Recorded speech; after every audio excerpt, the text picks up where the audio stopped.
Om Ajnanatimmirandhasya Jnananjana Shalakaya Chakshurunmilitam Yena Tasmai Shri Gurave Namaha. Shri Caitanya Manobhishtam Sthapitam Yena Bhutale Swayam Rupah Kadamahyam Dadati Svapadantikam Vandeham Shri Guru Shri Yuta Padakamalam Shri Gurun Vaishnavamscha Shri Rupam Sagrajatam Sahagana Raghunathanvitam Tam Sajivam Sadvaitam Savadhutam Parijana Sahitam Krishna Chaitanya Devam Shri Radha Krishna Padan Sahagana Lalita Shri Vishakhanvitam Shcha. He Krishna Karuna Sindho Dina Bandho Jagatpate Gopesha Gopika Kanta Radha Kanta Namostute Tapta Kanchana Gaurangi Radhe Vrindavaneshwari Vrishabhanu Sute Devi Pranamami Hari Priye Namo Mahavadanyaya Krishna Prema Pradayate Krishnaya Krishna Chaitanya Namne Gaura Tushe Namaha Vancha kalpatarubhyascha kripa sindhubhya evacha patitanam pavanebhyo vaishnavebhyo namo namaha. Jaya Shri Krishna Chaitanya Prabhu Nityananda Shri Advaita Gadadhara Shri Vasadi Gaura Bhakta Vrinda. Hare Krishna Krishna Krishna Hare Hare Hare Rama Rama Rama Hare Hare. Namo Vishnu Padaya Krishna Prasthaya.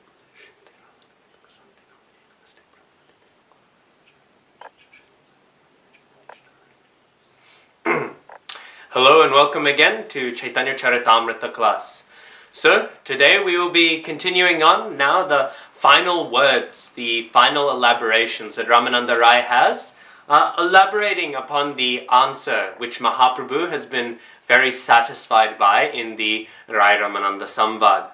As we summarized last night, Mahaprabhu has been going through successive levels of understanding of the answer to the question of what is the absolute ultimate goal of life. And going through various levels, finally he has been satisfied with Kanta Prem, love in the romantic mellow. But not just any love, but Prem, the ecstatic love of Godhead. And not just any ecstatic love of Godhead, but the ragatmik, the raga Prem, Prem coming from spontaneous attachment. And not just any form of spontaneous loving attachment, but that in the mellow of romantic love. And upon hearing this, Mahaprabhu, he was very satisfied. Before he would say, Age ko ho har, speak some more, because there is some more. But what does he say to Rai Ramananda? He does not say, Age ko ho ar. He is now satisfied. He asks him to speak some more. But he is not saying there is more, therefore speaker. Instead, he says, Jodi age kichu hoy. Kripa kori koho.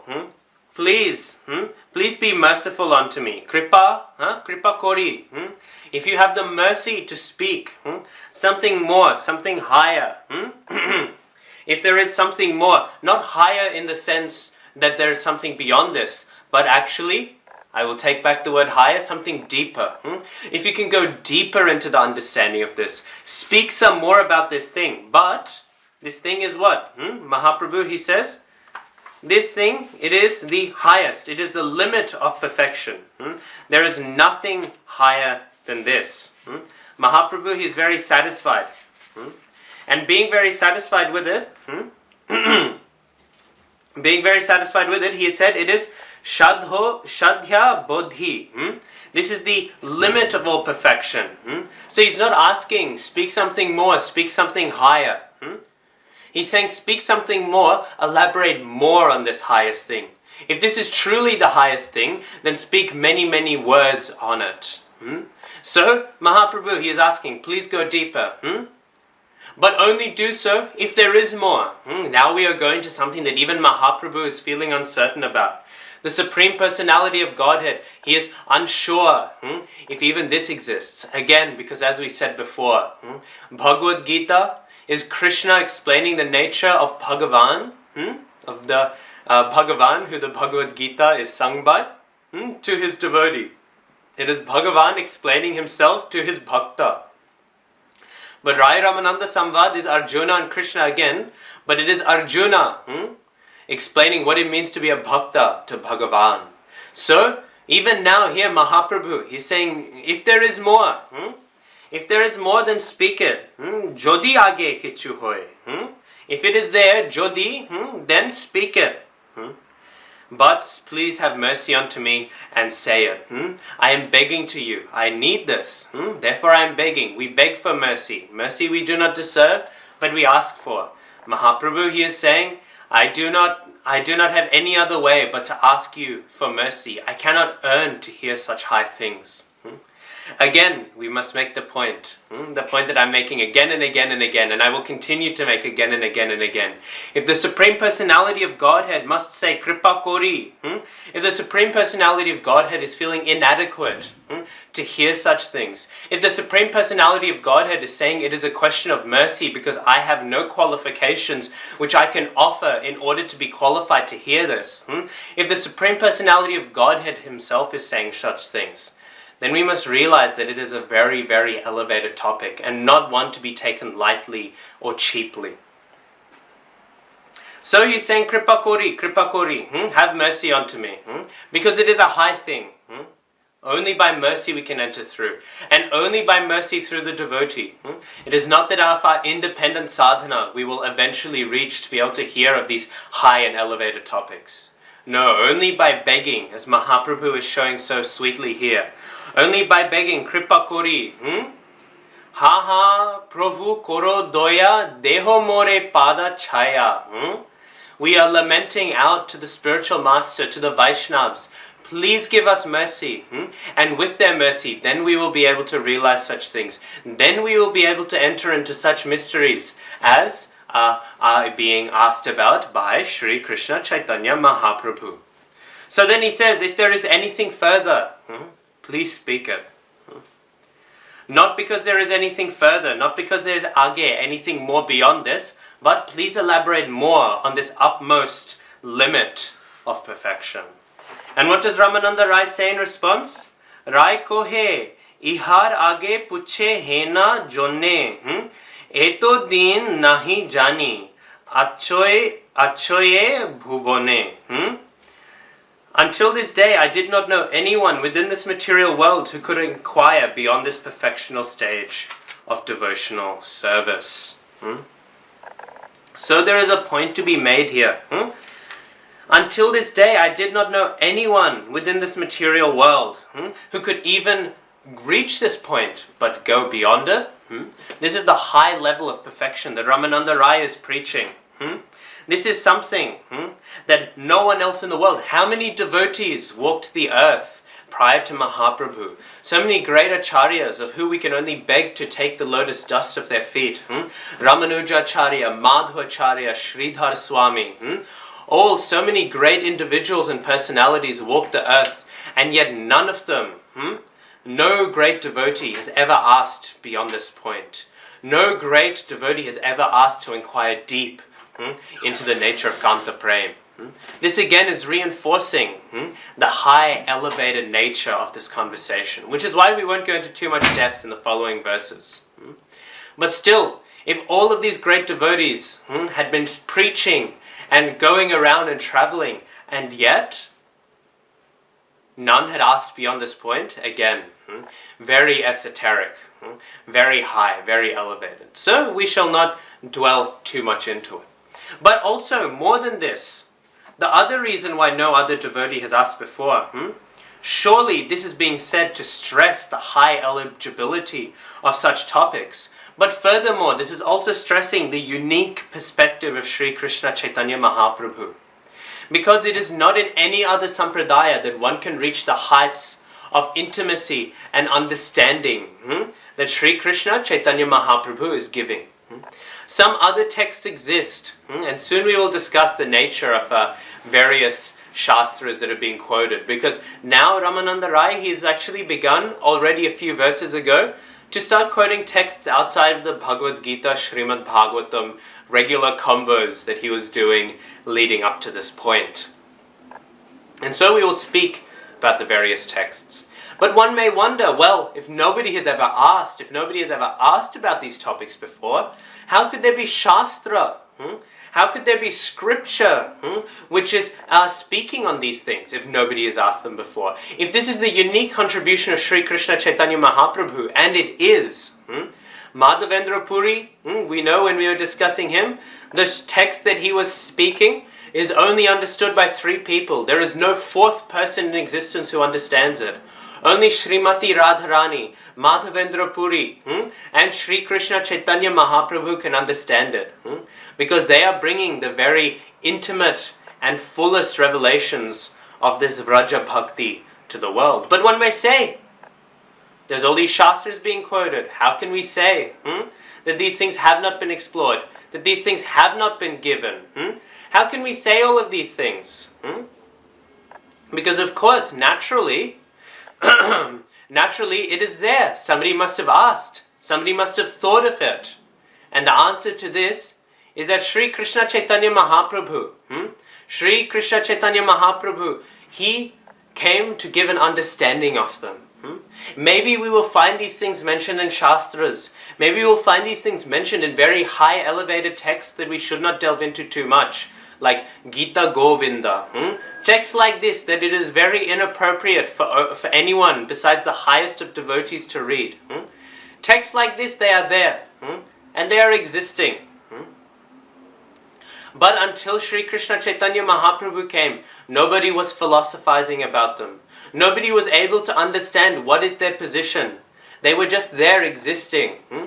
Under the guidance of Sri Krishna Chaitanya Mahaprabhu, there comes the insight as to what is the nature of such things. What is the philosophy? And therefore, nobody has asked before Rai Ramananda these things, because nobody has inquired in terms of Shastra Pramana, in terms of philosophy, of the Siddhanta. Nobody has inquired to understand these things as they properly are. So this is the unique contribution. Yes, you will find hints. Yes, you will find descriptions before. But no one has fully elucidated. Nobody has fully explained these things in a philosophical way, to be understood in the proper way, that there must be the necessary purification before. And once that purification happens, there should be a necessary understanding of the position of such high moods. So then, we should understand Mahaprabhu's contribution, it is very, very unique. And even Ramananda Rai, such a Rasik devotee, who is having the association surely of other Rasik devotees, even he has not heard anyone go up to this point. This sentence is very particularly and very precisely chosen in order to emphasize that utmost position of Sri Krishna Chaitanya Mahaprabhu. Prior to Sri Krishna Chaitanya Mahaprabhu, the understanding of these things was not given proper distinction. Some acharyas, they gave a rather low position to Kanta Prem. They did not see it as such an elevated thing. They did not properly, philosophically, dive into what it properly means. Not because they were imperfect, but because they had been sent to establish a different mood. The various acharyas had come for different purposes. And after coming and giving their purposes, after coming and giving their missions, their messages, They laid the groundwork that Mahaprabhu built upon to give this highest and fullest conception. But they did not comment on these things.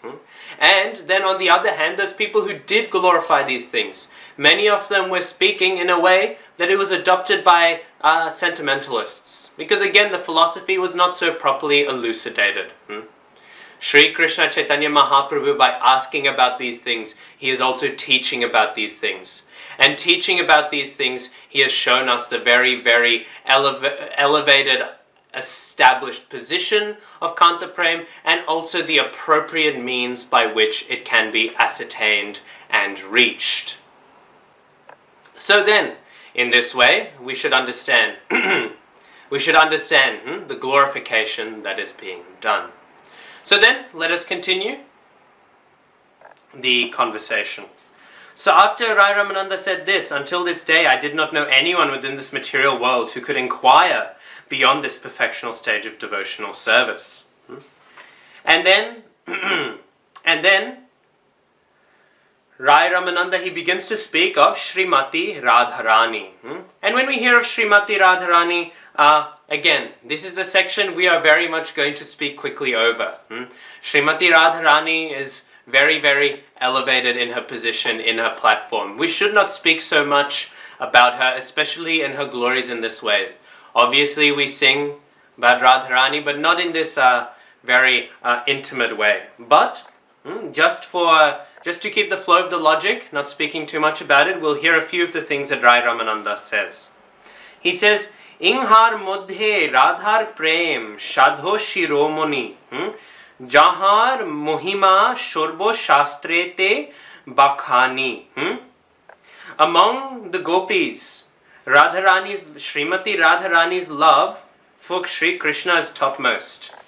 Indeed, the glories of Srimati Radharani are highly esteemed in all revealed scriptures. And then he quotes from the Padma Purana, and he says, Yatha Radha Priya Vishnos Tasya Kundam Priyam Tatha Sarva Gopishu Saivaika Vishnor Atyanta Valabha.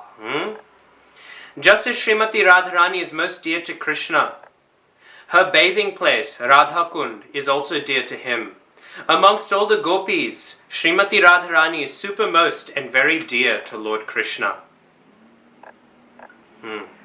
And then there is a quote from Grantaraj Srimad Bhagavatam. And this quote here is a glorifying Radharani. It's speaking about after the Ras Lila. So we won't be, again, and the next few verses are coming directly from the Ras Lila, so we will be skimming over those. It is best not to speak of the Ras Lila so openly. But the gopis, they speak something very, very high. This is all just to give some philosophical understanding of the height of Radharani. We can speak of the Tattva, but to speak of the Leela maybe is a bit beyond the scope of public discourse and public classes. So, what is this famous text from Srimad Bhagavatam? Anaya radhito nunam bhagavan harir ishvaraha yanno vihaya govindaha pritoyam anayadraha. Dear friends, the gopi who has been taken away by Krishna must have worshipped the Lord more than anyone else. So here, even the gopis are admitting that this gopi who Krishna is focusing on, she is the greatest devotee of Krishna. So we might say, well, this is just speaking of any gopi. Could be speaking of anyone. But actually, this leads now to a point I wanted to make about just some of the shastras that have been quoted. Because so far I haven't really commented upon the various shastras that we have heard being brought up. So there's a few miscellaneous comments I wish to make that sort of break the flow of the Rai Ramananda Samvad. But it is good to make it now when we are discussing the topic of why this text is speaking of Radharani, even though her name is not in it. So, firstly I wanted to discuss, at certain points, Ramananda Rai, he is quoting various shastras, and he quotes them as authoritative. And normally we are hearing from Bhagavatam, Bhagavad Gita, like this. But at one point, actually, Ramananda Rai, he begins to start quoting other Shastras. So I just wanted to quote on why he has mentioned them. Obviously, in the first text that he has quoted Vishnu Purana. Vishnu Purana is obviously very much about Vishnu. So it's very much speaking about Krishna, the Supreme Personality of Godhead, taking the form of Vishnu, expanding himself as Vishnu, and doing maintenance of the material world. And therefore it is speaking of Varnashram, because it's very much about the Supreme Lord dealing with the earth on this material plane. Varnashram qualities, being a good person, etc. So because of this, Vishnu Purana has been quoted. But then the moment we moved beyond that, it was all Bhagavatam and Bhagavad Gita, because these texts are speaking very much of spiritual life. These are very much the essential texts that we should always be basing our spiritual understanding on. These three, in fact, form very much the core of our spiritual education. Bhagavad Gita, Srimad Bhagavatam, and of course, Caitanya Caritamrita. So then these have been quoted through and through. But then at one point, when Rai Ramananda begins to speak of the distinction between the Rag Marg and the Vaidhi Marg, he quotes from Padyavali. Interestingly, text 70, which has been quoted, text 70 of the 8th chapter, which is text 14 of the Padyavali. Krishna bhakti rasa bhavita matihi kriyatam yadi kutopi labhyate tatra lolyam api mulyam ekalam janma koti sukritairna labhyate. This text here that has been quoted, pure devotional service in Krishna consciousness cannot be had even by pious activities in hundreds and thousands of lives. Actually, His Divine Grace, Srila A.C. Bhaktivedanta Swami Srila Prabhupada, he has said that he based his idea. Right now, this class is being broadcasted through ISKCON Sydney. And we all know ISKCON is a very famous institution, a worldwide institution, a worldwide society for Krishna consciousness. But what is Krishna consciousness? Where does this word come from? Actually, Srila Prabhupada himself has said the Sanskrit text which he got the word Krishna consciousness from is this one from Padyavali. Krishna Bhakti Rasa Bhavita. This is what Krishna consciousness is. We should memorize this shlok. We should memorize at least this first line, because this line is what Srila Prabhupada means by saying Krishna consciousness. So in order to execute Krishna consciousness, we should try to understand what it is. And if we go deep into the shlok, we will begin to understand what it is. We will get some understanding. What is this Krishna consciousness? So, in order to understand the purpose for our society, we should understand the actual proper tattva, the actual proper internal meaning of the goal for this international society for Krishna consciousness, which is none other than Krishna Bhakti Rasa Bhavita Matihi. So this text here has been quoted, and the reason why is Ramananda Rai, he has quoted this in order to elaborate. He's quoted some own sort of poetic works in order to elaborate on the distinction between Vaidhi Bhakti and Rag Bhakti. So because of this, this text has been quoted. Then we will continue going, and then it's continuing Srimad Bhagavatam, Srimad Bhagavatam. However, at 884, which we were discussing a few days ago, the levels of devotional service. Yathotaram asau svada vishesholasa mayapi ratir vasanaya swadvi bhasate kapi kasyachit. Increasing love is experienced in various tastes, one above another. But that love which has the highest taste in the gradual succession of desires manifests itself in the form of conjugal love. So this text here, which is speaking about the hierarchy of various rasas, this is not from any of the Puranas. This is not from any of the Samhitas, any of the Upanishads. It is not from any of the Itihasas like Ramayana and Mahabharata. Instead, it is directly quoted from Srila Rupa Goswami's Bhakti Rasamrit Sindhu, 2.5.38. Ramananda Rai right here, the Shastra that is being quoted is from Bhakti Rasamrit Sindhu. Who wrote Bhakti Rasamrit Sindhu? We know Bhakti Rasamrit Sindhu has been given to us by His Divine Grace, A.C. Bhaktivedanta Swami Srila Prabhupada, as the nectar of devotion. That is his summary study. Actually, sometimes people ask, what does it mean for summary study? And Srila Prabhupada was once actually asked this question, what does summary study mean? And Srila Prabhupada, he said, summary study means I can do whatever I want. So Srila Prabhupada, he wasn't so strictly following the word for word, but he was giving the message. This is what summary study means.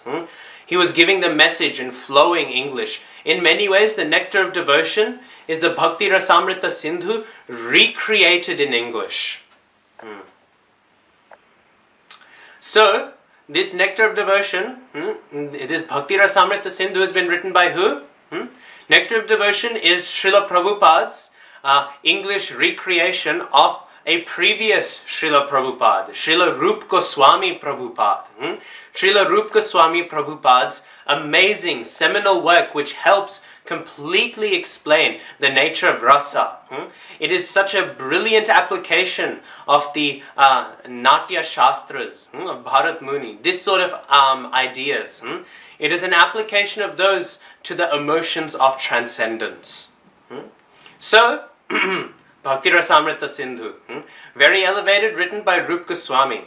But we have been studying Caitanya Caritamrita together. And we know that in the lifetime of Sri Krishna Chaitanya Mahaprabhu, or at least up until this point, Bhakti Rasamrita Sindhu had not yet been written. So Ramananda Rai, he's now quoting a text.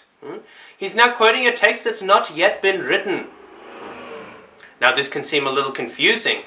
The other Shastras, it made sense. He's quoting all of these things. In Padyavali we can say, maybe this text has been written before, because Padyavali is in many ways just an anthology. Even some of Mahaprabhu's poems that he would say in his ecstasy are contained in there. So it's a collection of other works. So it's not so weird that he might quote Rup Goswami Prabhupada's Padyavali. But quoting the Bhakti Rasamrita Sindhu, which has not yet been written, confusing. And there's a few ways to try to understand how to reconcile this. Both of them could very well be true. Firstly, we must remember why Krishnadas Kaviraj Thakur has written Sri Caitanya Caritamrita. Of course, he has written it in order to share the nectar that Raghunath Das Goswami has spread out to the, has preserved of the intimate pastimes of Mahaprabhu, especially in the Gambhira. This is definitely for sure a purpose. But there is also an extra purpose in the context. Sri Krishnadas Kaviraj Thakur, he was trying to balance out and explain, because there were so many different followers, so many different groups spread around of Mahaprabhu's followers, and each one was saying different things. Some followers of Advaita Acharya to this day will say that actually the Sankirtan movement was centered around Advaita Acharya. There are some who accepted Mahaprabhu but did not accept Nityananda. There were some who accepted Nityananda but did not accept Mahaprabhu. That's why Vrindavan Das Thakur, the Vyasadeva of Madhya Lila, he has written in Chaitanya Bhagavat that anyone who does not accept Nityananda Prabhu as well as Chaitanya Mahaprabhu, he is a fool. Because all these books are being written in order to also establish the proper siddhanta, the proper nature of truth. So Krishnadas Kaviraj Thakur, he is very much saying, let us unite. Let us bring together who is having the correct understanding of Mahaprabhu. Whose works do we go to unite everyone around? And he obviously realized what?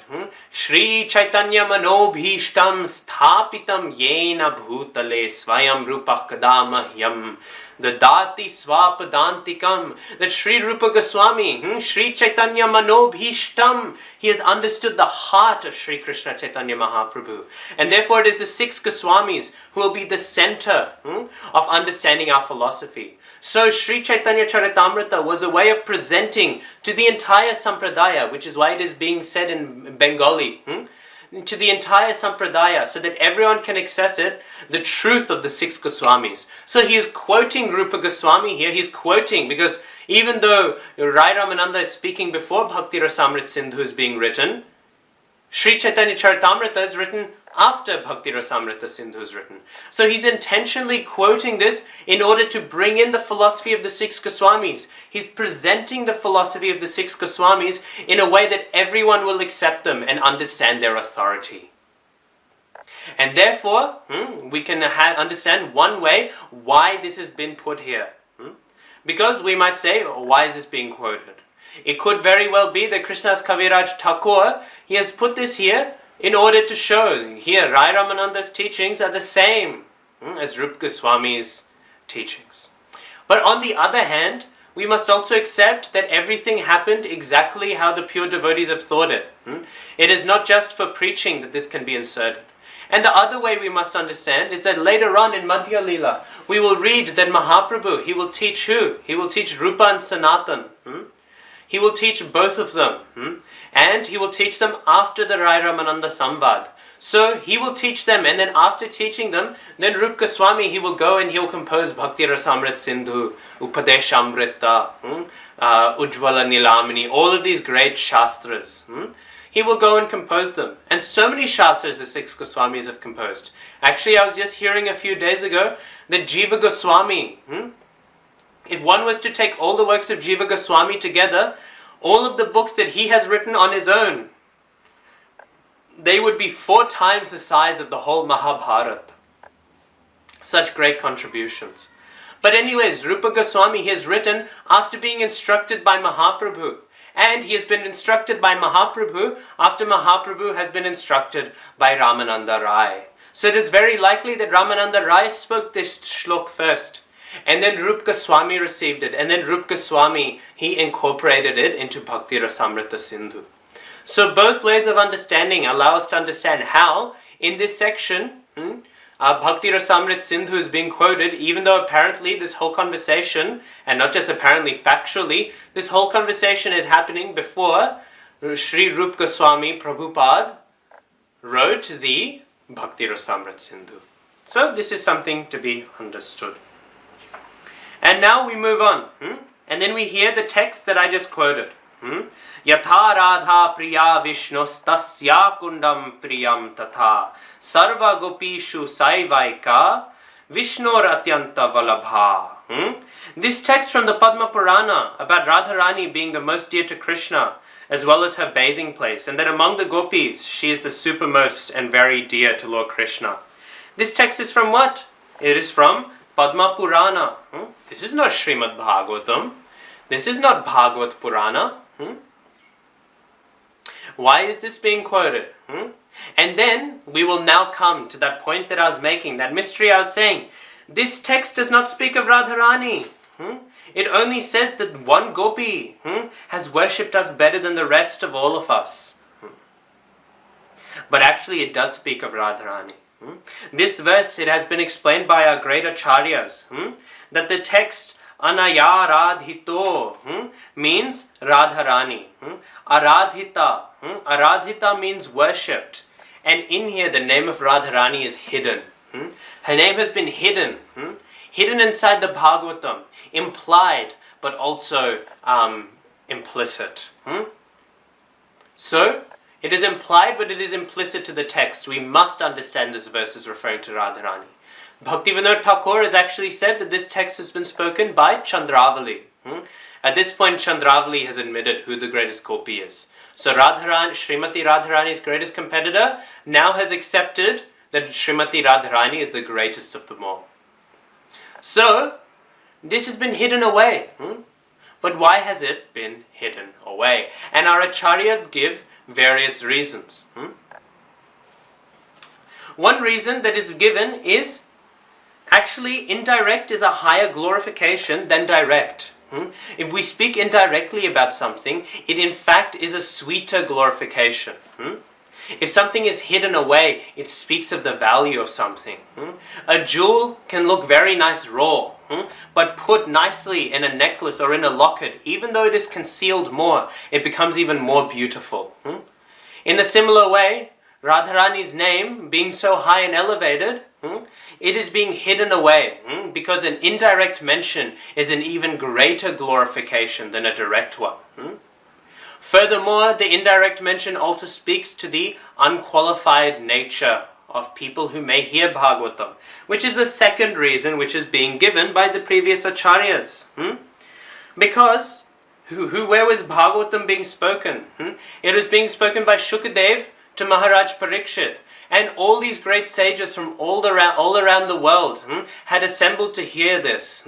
Gyanis, karmis, all sorts of sages of all sorts of paths, Ashtanga yogis, all sorts of knowledgeable people had turned up. This was a very mixed crowd, and therefore Shukdev Goswami, maybe it would be inappropriate to speak the name of Radharani in front of such a diverse amount of people. We can find a theme coming up here soon, that the glories of Radharani are not things to be spoken of so openly, which is again reinforcing the point that I was making, that we will focus more on not hearing Radharani's glories than actually hearing them. So then we continue to hear another reason why is Shukadev.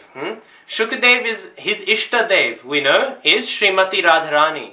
And Shukadev only had 7 days to speak the Bhagavatam to Parikshit Maharaj before he would pass away. And with only 7 days to go, there was a very, very big stress for time. There was a very, very large concern. We won't have enough time to finish this Bhagavat Purana. If Shukadev Goswami was to speak the name of Radharani, because she is his Ishtadev, he would go into ecstasy. He would go into complete prem, and he would be completely taken away from material consciousness. And because of this, he would become so ecstatic, he would not be able to finish speaking Bhagavatam in time to instruct Maharaj Parikshit. Then, we hear, lastly, is that speaking the name of the beloved of the hero actually goes against the rules of rasa, according to the Natya Shastra. So because of this, we should understand that these are all various reasons that are given. It would go against the aesthetic of the text. It would go against the mood that is being built up in the text to just blurt out Srimati Radharani's sacred name. So there are a few approaches, a few aspects to this. And they're all reconcilable. None of them are really that contradictory. All these are reasons, are different aspects of why Radharani's name is never explicitly said. These reasons are not so much there in the Padma Purana, and therefore the Padma Purana has been quoted. And there it says, Yatha Radha Priya, just as Radha is the favorite of Vishnu, Vishnoho. Just as this is true, then all of these other things are true. Radha, Srimati Radharani's name is being spoken. But in Bhagavatam, it is not so, again, for all of these reasons. And we should try to understand something as well. That if this name was so elevated that Shukadev Goswami was worried about all of these other sages hearing it, if even Shukadev Goswami among all these transcendentalists felt that such a name would be inappropriate for other people to hear, again we must reinforce this point, that it is very inappropriate to broadcast too much the intimate natures of Radharani openly. So this is another justification again for why we are not going to delve too much into Radha Tattva, or rather the pastimes of Radharani. We will understand a bit of the Tattva, but from a distance, always calling her Srimati Radharani and not just Radha. So if it is to be hidden away even from all these people, then we ourselves, we also should hide away from it. And in our preaching and in our classes, we also should hide away from it. We speak of Krishna as the Supreme Personality of Godhead. We are not speaking about the intimate nature of Radharani, following not just in the footsteps of Bhakti Siddhanta Saraswati Thakur, of Srila Prabhupada, of Bhakti Vinod Thakur, of Gaur Kishore Das Babaji, of Jagannath Das Babaji. Not just following in their footsteps, not just in the footsteps of Rupa and Raghunath, of Rupa and Sanatan, not just in the footsteps of Sri Krishna Chaitanya Mahaprabhu, Nityananda Prabhu, not just in their footsteps, not just in the footsteps of Madhvacharya, but of Shukadev Goswami himself. the great speaker of the Grantharaj Srimad Bhagavatam, and the great speaker of all these high rasic things, of which we base all of our philosophical understandings on. So in this way we should understand this very elevated position. So then we keep on going. And Mahaprabhu, what he says, Age koho shunite pai shukhe O purba mrito nodi bohe tomar mukhe. Please speak on. I'm very happy to hear you because a river of unprecedented nectar is flowing from your mouth. So Mahaprabhu is very much enjoying hearing this. But, again, we maybe one day will as well. But today is not that day. So we will skim over. Very high rasic shastras now are being quoted, the Gita Govinda, things like this. These books we should not rush into. We should wait very long and well before we enter into such texts. Just a small note, so the Padma Purana, we know there's 3 types of Puranas. There's Puranas in the modes of ignorance, Puranas in the mode of passion, and Puranas in the mode of goodness. The Puranas in the mode of goodness are most often the higher ones. They speak at the highest level. And Padma Purana is one of them. Padma Purana is also described as a Vaishnav Purana because it is speaking Vaishnav philosophy. So then we will skip forward a bit.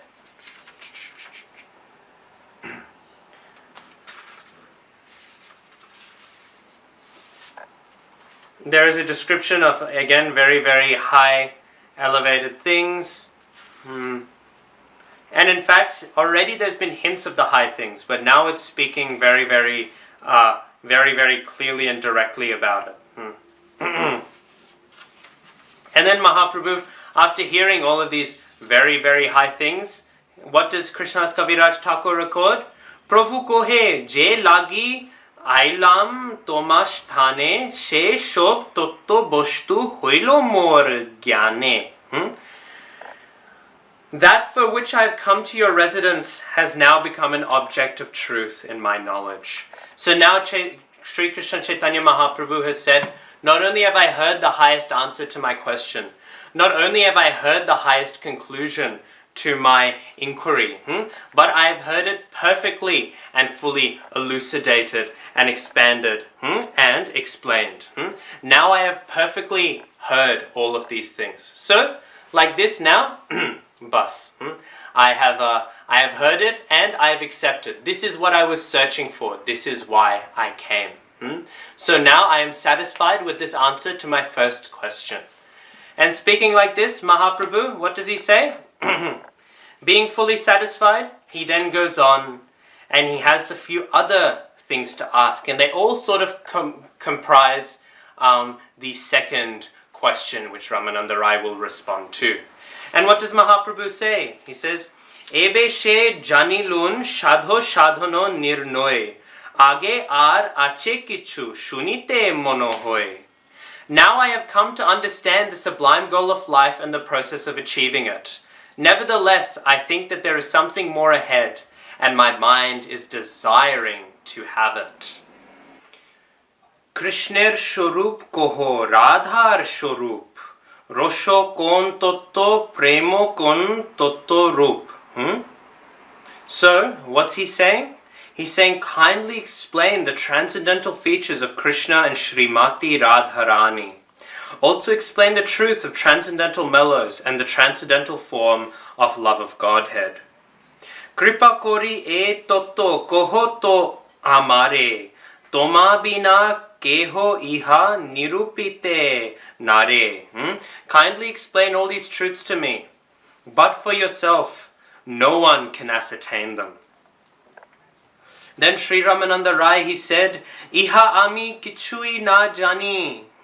Tumi je kaho she kohi ami bani. I do not know anything about this. I simply vibrate the sound you make me speak. Tomar shikhayo pori jeno shukko patho. Shakhat ishor tumi ke bujhe tomar natto. I simply repeat like a parrot whatever instructions you have given me. You are the Supreme Personality of Godhead Himself. Who can understand your dramatic performances?